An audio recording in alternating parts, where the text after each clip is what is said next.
Hello, my dear friends. My dear friends, I am once again back with the summary of one more novel of Thomas Hardy, that is Jude the Obscure. This is Hardy's last complete novel. Remember this, Hardy's last complete novel, Jude the Obscure. Jude is the title character, means he is the central character of this novel, that is Hardy's last novel. This novel was published in book form in the year 1895 before being serialized. First of all, this novel was serialized probably the same year, and then this novel came into print in book form in the year 1895. And Hardy was so badly condemned and lambasted for this novel that he gave up novel writing after the publication of this novel, and again started composing poems. So now let's look at certain important facts and summary of this novel. So let's begin. Jude the Obscure, this is the title of the novel, 1895, last complete novel. Remember this, first serialized in 1894, 1895, and then published in book form in the same year, 1895. Plot summary. The novel begins in Hardy's fictional town Wessex in southern England. Remember this. The setting of the novel, like so many other major novels of Thomas Hardy, that is his fictional town, that is Wessex, and the location is southern England. Remember this. In the southern part of this town Wessex, Jude Foley, a young working class stonemason, lives with his desire to go to Christminster to be a scholar. So Jude Foley is a young man. He is a stonemason by profession. Hardy's father was also a mason.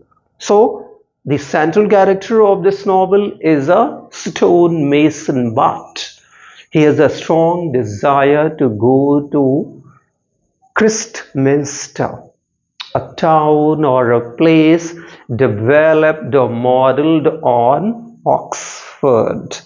Why? Because this young man wants to study.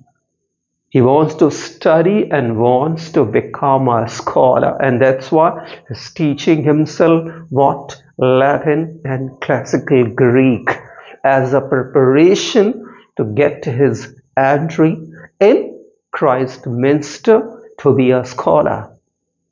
So see, England, where Jude Foley, a young working class stonemason, lives with his desire to go to Christminster to be a scholar. He teaches himself Latin and classical Greek in spare time. So when he is free, he does not have a work of a mason, nor just a work in the bakery of his auntie.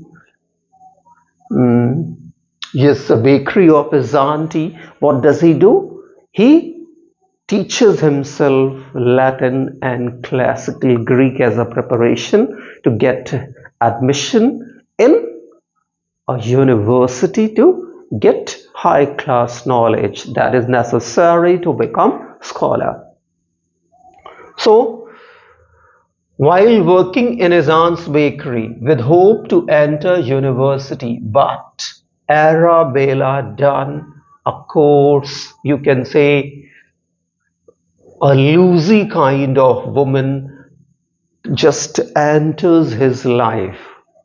Or you can say this, a loosey Lucy means a girl or a woman who is not very much disciplined and very much consistent in her behavior, nature, and character is called Lucy. So Arabella Dunn, who is somewhat senior to Jude Foley, enters his life. She gets close to this young man, and one day or one night she seduces him, means she somehow develops a kind of a physical relation. She gets intimate with this young man, and after that she shocks him by saying that she is pregnant with his child. See this, what happens. A coarse woman seduces him and pretends pregnant to trap him into marriage. So she pretends, or maybe she is pregnant with his child or with somebody else's child, to trap him into marriage. Why? Because she wants to marry him. Their marriage fails, and since this young man has no option, he has to marry this loose, you can say that, woman. He has to marry her. They marry, but since they are pole apart as far as their understanding, their nature, their character, their taste and hobbies are concerned, so very soon they realize that they cannot be a successful husband and wife. And in this way, their marriage badly fails. They decide to part their ways, but without taking divorce in legal manner. They do not take divorce. Without divorcing, just they part their ways. This woman starts for just Australia, and there she gets settled by marrying a certain person, probably. See what happens. Arabella emigrates to Australia, enters into bigamous marriage. Jude moves to Christminster, a city modelled on Oxford, I told you, supports himself as a mason while studying, alone to enter university. So when their marriage badly fails, on one hand, Arabella Dunn emigrates to Australia and enters into a bigamous just marriage, and he, on the other hand, starts for that Christminster city that is modelled on Oxford. There he works as a mason to earn his bread, and in his spare time prepares himself to get admission in the university. There he comes in contact of his cousin, that is the central woman character of this novel, that is none other than what? There he meets his free-spirited cousin Sue Bridehead, who is the central woman character, means she is the heroine of this novel. She is very much free in his nature, character, and understanding. So here he meets his free-spirited cousin Sue Bridehead and falls for her. And he develops a strong emotion for this woman. He falls in love with this young woman. You see this. She introduces him to his former school teacher, Mr. Filson, whom she is forced to marry, though many years junior to him not remember her.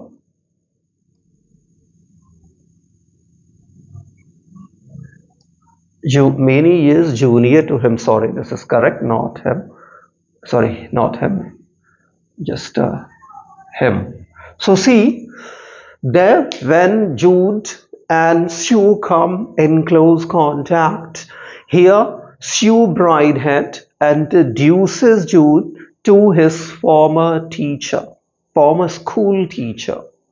Though this young woman, Sue Bridehead, does not have soft feeling, does not have loving feelings for this teacher who is somewhat 20 years senior to her, nevertheless, he has to marry him.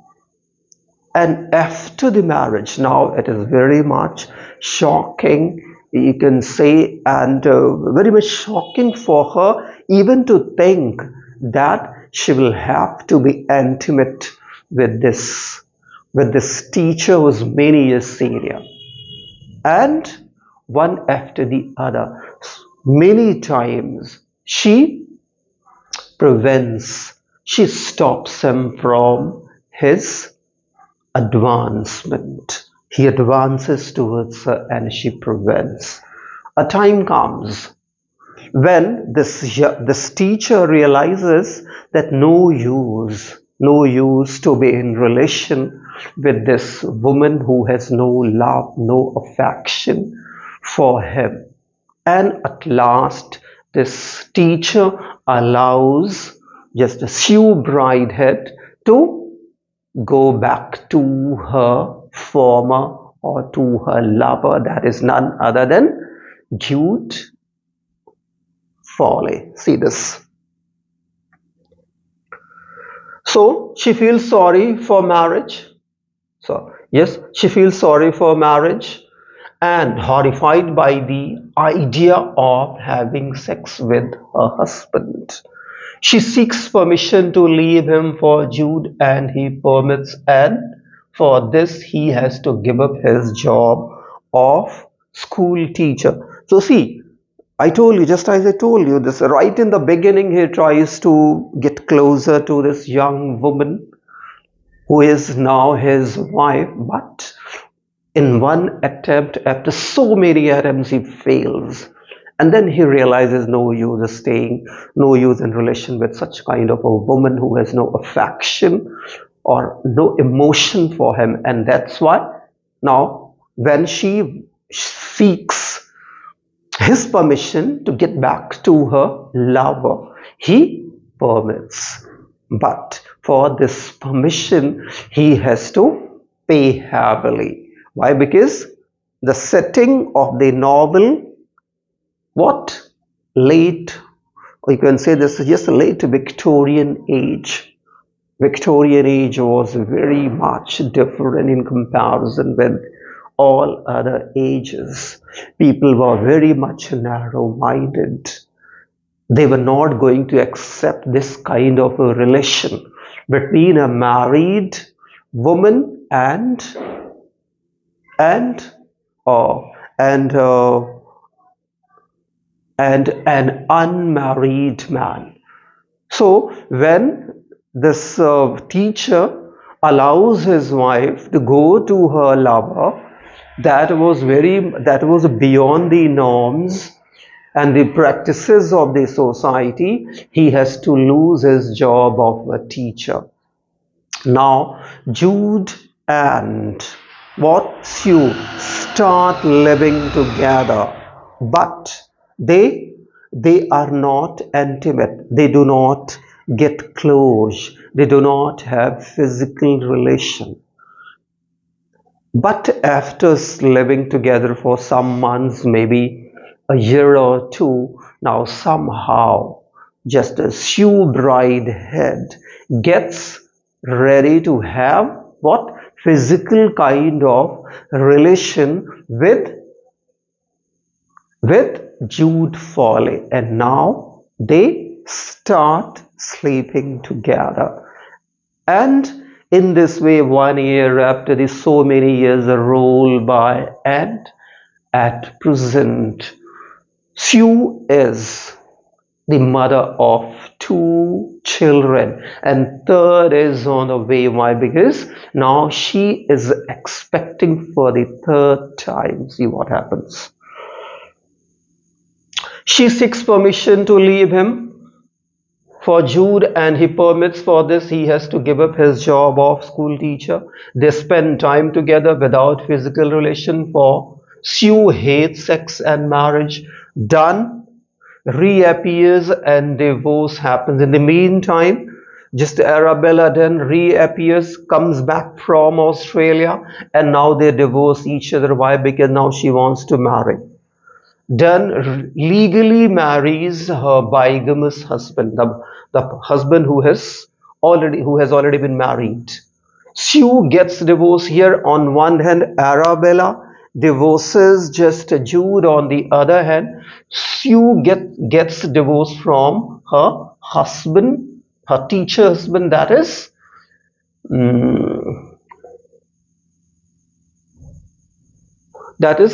Philston. Dunn sends their sons